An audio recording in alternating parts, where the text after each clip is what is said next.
G'day, welcome back to the 40 channel. So, to be honest, I've had nothing done during the week because I've just been a bit frustrated with and trying to get my head around how I'm going to get all this done. So, as you can see, the motor's out still, and we need to get it in to make it all work. Winter's hit, it's freezing cold, it's raining. Jack's got COVID, Charlie's away, the other girls are at school. So I thought I might start this episode with some destruction. Let's get into it.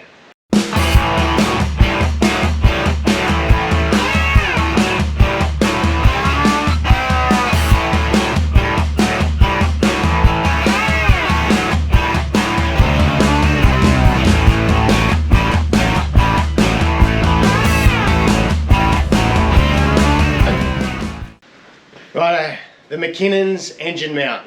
Let's start by cutting that up.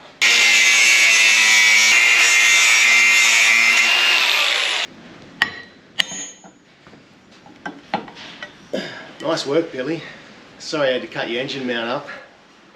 Righto, explanation time. So, the McKinnon's mounts are absolutely awesome. They're really well manufactured. They're really well designed. The only problem is that I didn't realise was that they're made to fit into a 40 series Land Cruiser to suit the Barra motor, but you have to move the steering box for them all to be in the right location. It's perfectly normal because you're doing an engine conversion in a 40 series Land Cruiser. You want to go that extra mile and have power steering, and the most common power steering is a 6 series power steering setup. But if you're like me and Minty and you've got genuine 40 series power steering, the last thing you want to do is move that. So, we're going to come up with a solution that we're going to share with McKinnon's Cruisers, so hopefully they can offer this to everyone else doing exactly the same thing we are. And again, it'll mean that you guys doing this sort of stuff at home should be able to drop it straight in without going through any of this drama.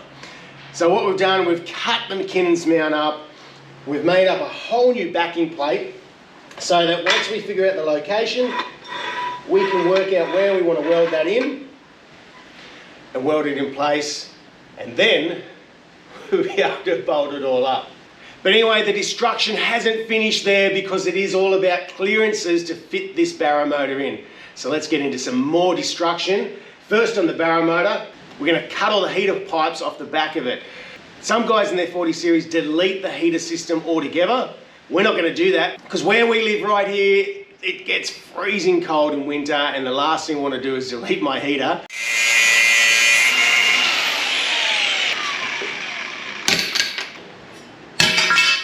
Now the beauty is we can just buy some adapters that'll plug straight on it. We can run the heater hoses wherever we like now, and we've given ourselves that extra bit of clearance at the back of the motor now.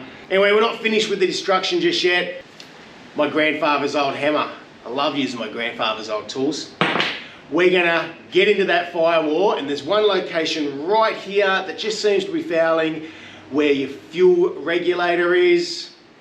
First up I'm gonna actually belt the firewall with my hammer to give a bit of clearance.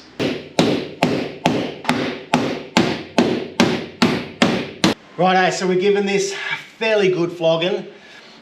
Hopefully this will give us enough clearance for that fuel regulator. If it's all good, we'll actually cut it out, we'll patch it all up, weld that up, make it look really pretty and nice. But for the moment, we just want to see how much clearance we get. I know it looks violent, but that's how we're running today. On top of that, when we weld this up, we've got a few little cracks in the guards that we'll also do a bit of repair to.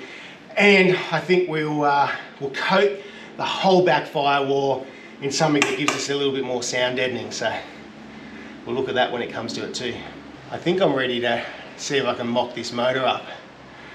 Problem is, I'm going to struggle a lot more today than I will the last few because I'll be doing it on my own. Kids at school, kids away, and kids are sick. Anyway, let's see how we go. Believe it or not, last time Charlie and I put this motor in the last video that you saw us do, we actually put it in and out 5 times. And then Jack came in and helped me try again. So So here I am having a crack today on my own. The rain's just held off for a little bit. It's just light sprinkle. It's not ideal, but anyway, let's give it a crack.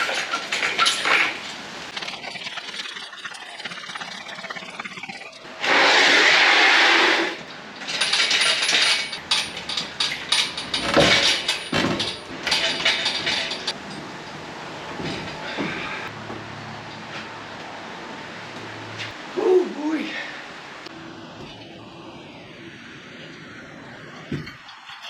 These are brilliant, these engine levelers, and I've broken it already. Sorry mate, I'll just fix that up and you'll never know. Shh.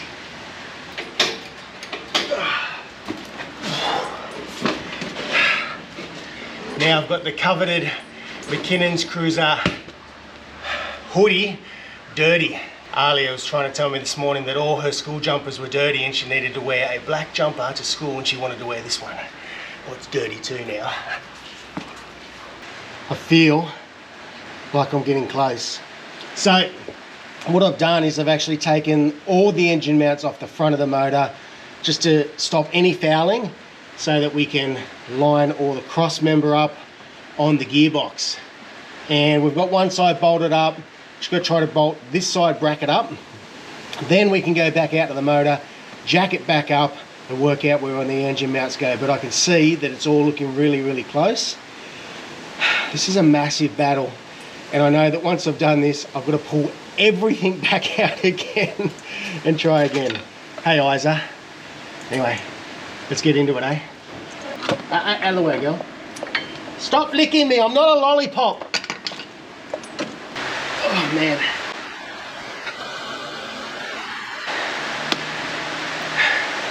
Well, it hasn't warmed up. The rain's just got heavier. But the cross member is in for mock-up stage.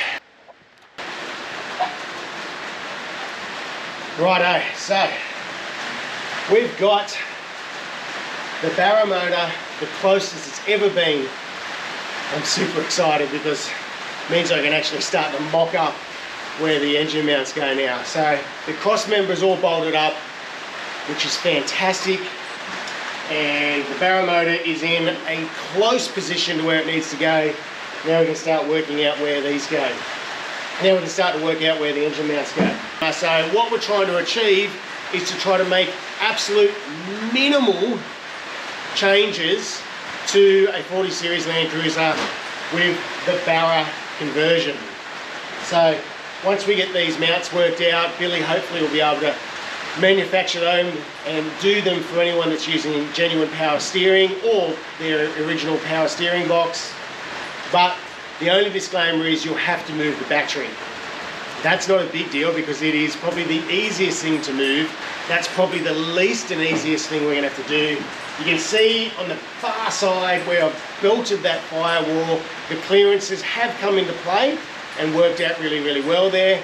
And it looks like I don't have to do any serious cutting, maybe just a little bit more massaging with the hammer. And we've got a couple plugs at the back of the Barra motor that we're probably going to have to make a little bit of extra clearance for as well. But the Barra is now in its finished position, which is pretty cool. Nothing's welded up, nothing's mocked in. Now I need to do is take all my measurements, mark everything out, pull the motor back out, weld up the new engine mount. Anyway, it's exciting to see how it fits. We've got a stack of room over here for the exhaust, so we can work out the exhaust. We've got a fair bit of room both sides to work out how we can put an airbox in. That's going to be its own sort of battle of figuring how we're going to go there. It actually looks like it's going to fit really, really nicely after that really big battle we've had. Anyway, let's start taking measurements, marking out, get this motor out again, and get ready to put it back in. Righto, it's pretty exciting. Yeah, well, this is not ideal.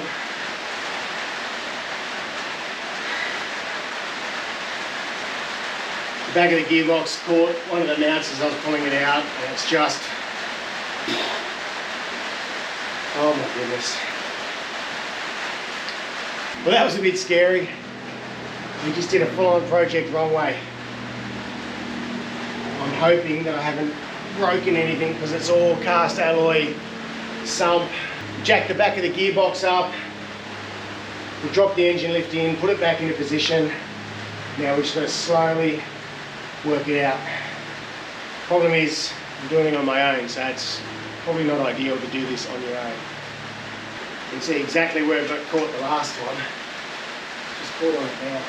Put this motor in and out so many times, just got overconfident.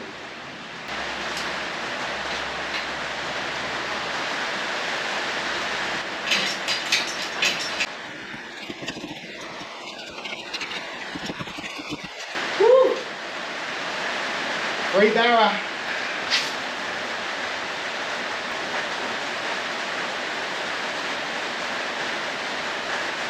It looks like nothing has been damaged. When it dropped and fell, I had blocks of timber under the back where the jack was. It landed on those blocks of timber. In the front where this sling is wrapped around, I think it sort of hit that sling and sort of protected it a bit. So, not ideal, but as far as coming crashing down, probably the best it could have been. Everything's marked out, everything's measured. I'm using the shock towers as my datum point. So from here to here we've got 260.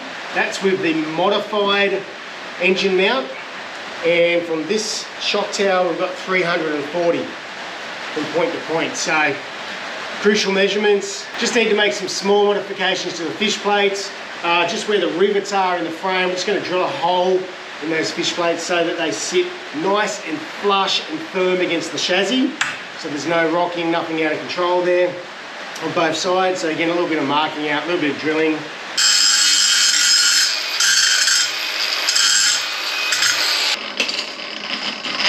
Alright, so this is how we started this episode with a bit of destruction of the McKinnon's Cruiser engine mount. We've given it a new life. So we've modified the engine mount from McKinnon's so that we can bring it forward and clear that gearbox.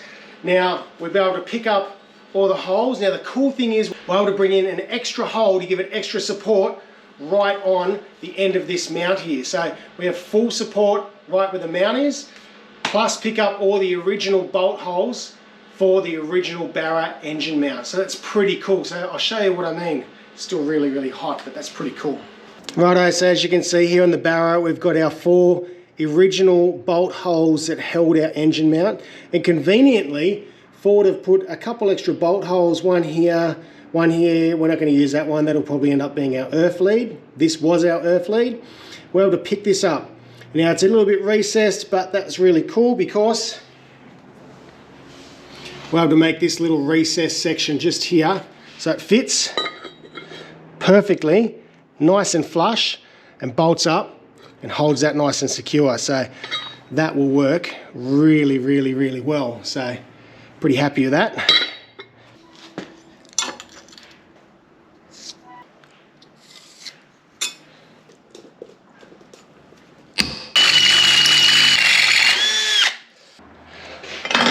Right, now what we're going to do is mark out the hole down the bottom somewhere, work that out so we can mount our support for our brake line. Alright, so that's worked out really, really cool. So we've given clearance for the rivet at the top there, so it sits nice and flush on the chassis.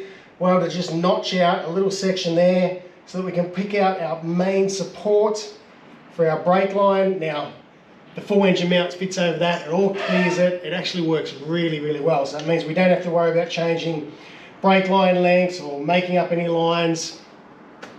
Perfect, genuine. Alright, so now I just need to mark this out, clean the chassis back to some nice clean bare metal so we can weld it in.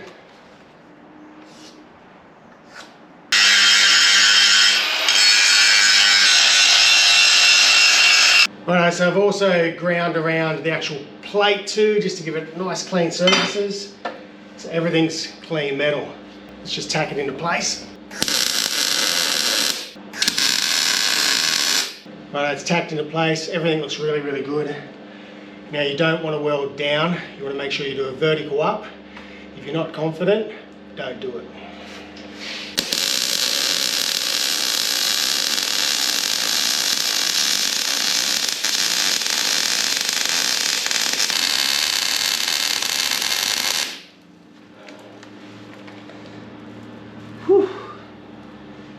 Getting to the back side, we'll have to climb up under the wheel, but just keep working at it and you'll get it all. I've run out of welding gas. Just putting the last weld on the back of the passenger side fish plate. It started to spit and splatter and carry on. I'm like, probably have to finish this off tomorrow now, but so close, so close. So close. Righto, we've got gas, we're ready to go again. Now, to be honest, it would be smarter if I had welded on the mounts to the brackets before we put all this together. But the reason I didn't for this one was because I had to do a little bit of extra welding inside around the hole there, and I wasn't sure where everything would line up exactly right. Now, I could have marked it all out and measured it. That would have been a lot smarter. I recommend welding it all on the bench because you're going to get a much better weld because you can move it around and get all your really good penetration.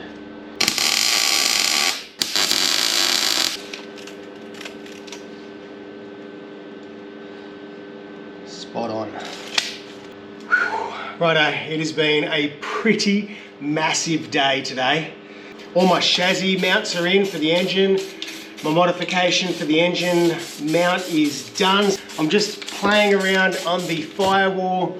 There's a whole lot of holes all over the firewall from all sorts of stuff that was there. I'm just welding all them up, cleaning all them up. Now, if you look over here, mark the center line of the motor because of that rear plug at the back of the barra, and we need to make some clearance for that. So I'm gonna cut, so that gives us clearance. Righto, this is the anger management corner. So this whole corner here, we've worked pretty hard on it, belted the absolute cactus out of this thing, right? So that we can give it clearance for the fuel regulator. And in doing so, we've made a couple little slits with the grinder and we've welded them up as we go. This here is the leftover holes for the air conditioner. This, yes, Minty had an air conditioner back in the day. So we just make up a patch for that, seal all that up, and that'll be all sealed up. We'll clean all that up, panel beat it a bit better before we coat the whole firewall in something that's going to be a little bit better than just straight steel, maybe a bit of sound deadening or something. So anyway, let's keep powering on.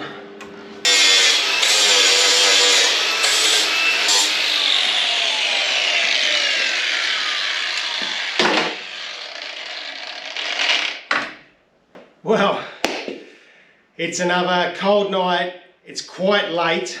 Actually, it's so late. I'm actually down here in my tracky dacks and my Ugg boots. Good old Aussie Ugg boots. I've been welding and grinding in these. I came down for, I said to my family, I'm just ducking down the shed for 40 minutes and it's been nearly an hour and a half. So I need to call it quits, and we've been able to achieve the firewall. The firewall is all finished.